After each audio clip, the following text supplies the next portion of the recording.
Hello friends, welcome back to Prune app for all things tech and travel. Today we are going to talk about a big brand, Nokia, which is just passed on in the annals of history and it may not exist forever. Recently, there were two stories which got our attention. The first was that HMT, the owner of the Nokia brand, has decided to pass away and not use Nokia brand for all its mobile phones going forward. Second was when we heard about the top 10 handsets ever produced or top 10 most loved handsets. The four handsets were from the Nokia brand. Can you beat it? A company which produced top 4 of the best 10 phones ever is not going to be existing?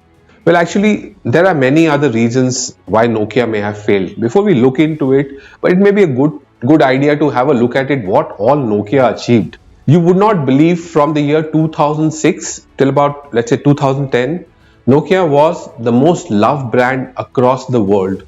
It was really the first for a technology company to achieve that, pushed out all the FMCG brands. That was really huge.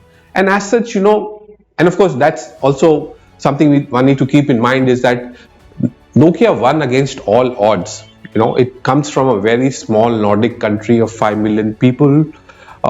Nokia itself has a history of almost about 150 years, starting off as gumboots company to paper, then electronics, and eventually taking a shape as a Nokia mobile handset brand. Nokia for its time was one of the most innovative companies of those times. Firstly, they were the first one to catch the camera phone trend from Japan. They were the first company to give SMS technology free to the operators.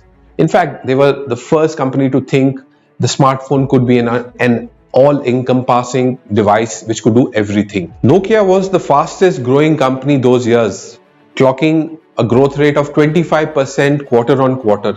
In fact, in the year 1999, their market valuation was $240 billion, which was number one for Europe and number 11 company across the world. In fact, in India, Nokia India was one of the biggest MNCs in those times. The whole ecosystem was about $10 billion, meaning including all manufacturers, retailers, and everybody. The total value they produced was $10 billion. Their own turnover was $4 billion, and they were like at the height of innovation. They were the first one to experiment all the technologies which we've kind of got used to it, whether it is Nokia mobile payments or the television in the phone, enterprise phone, something for the farmers, everything, you name it, they were all there. In fact, all this together made them become the first technology company in the brand equity top brands award as the most loved company in those times.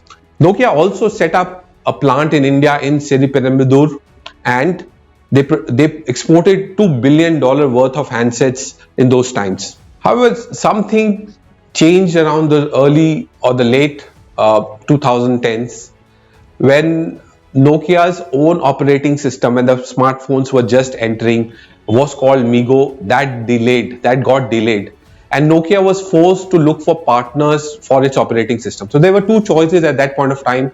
One was, of course, Android, and the other was Windows. Can you believe it? They chose to go with Windows. Windows was a market share of 3%, taking on a brand which had a market share of over 40%, close to 40%.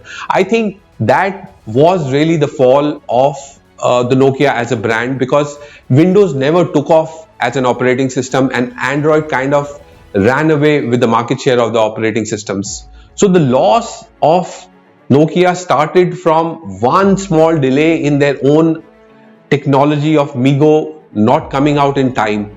And then, of course, once things don't start working for you, then there is a snowballing effect of negative things. There is changes in the culture of the organization, how innovation suffered, and generally the organization probably was not the best places for producing the best products, and therefore the slide of Nokia began from there.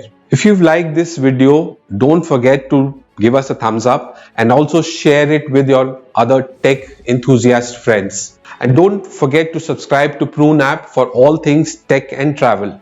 And we will see you soon with our next video coming up.